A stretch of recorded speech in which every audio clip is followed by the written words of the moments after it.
বিশ্বের সবচেয়ে বিখ্যাত ফুটবলারের কোলে থাকা একটি শিশু ১৯ বছর পর সেই শিশুই হয়ে উঠল বিশ্ব ফুটবলের সবচেয়ে আলোচিত তরুণ তারকা।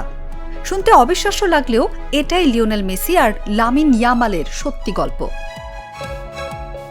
২০২৪ ইউরো কাপে নিজের অসাধারণ পারফরম্যান্সে পুরো বিশ্বকে মুগ্ধ করেছেন লামিন ইয়ামাল।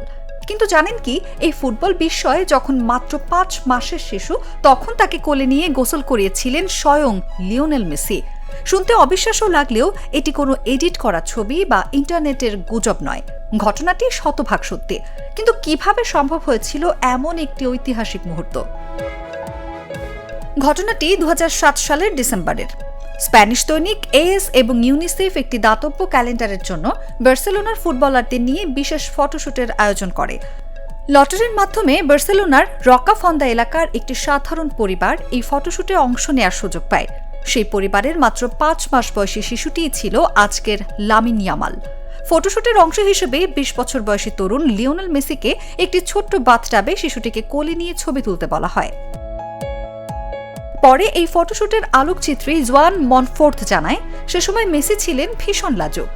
অপরিচিত একটি শিশুকে কিভাবে কোলে নিতে হবে সেটি নিয়ে তিনি কিছুটা অস্বস্তিতে ছিলেন। তবে শেষ পর্যন্ত দারুণ কিছু ছবি তোলা হয়।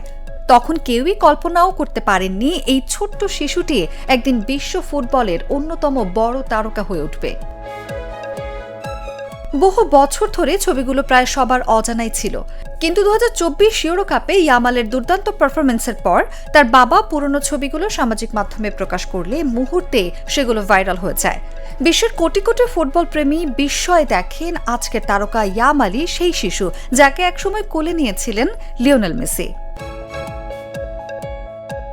এরপর যেন গল্পটা আরও অবিশ্বাস্য হয়ে ওঠে। অল্প বয়সেই বার্সেলোনার মূল দলে জায়গা করে নেন ইয়ামাল। স্পেনের হয়ে গড়েন একের পর এক রেকর্ড, আর পরে বার্সেলোনার ঐতিহ্যবাহী ১০ নম্বর জার্সিও তার কাঁধে ওঠে, যে জার্সিটি একসময় পরেছিলেন মেসি। যদিও মেসি কখনো বলেননি যে তিনি তখন বুঝেছিলেন এই শিশুই একদিন তার উত্তরসূরি হবে, তবু ফুটবল ইতিহাসে এমন অবিশ্বাস্য কাকতালীয় ঘটনা খুব কমই দেখা যায়। নিউজ ডেস্ক, জাগো নিউজ।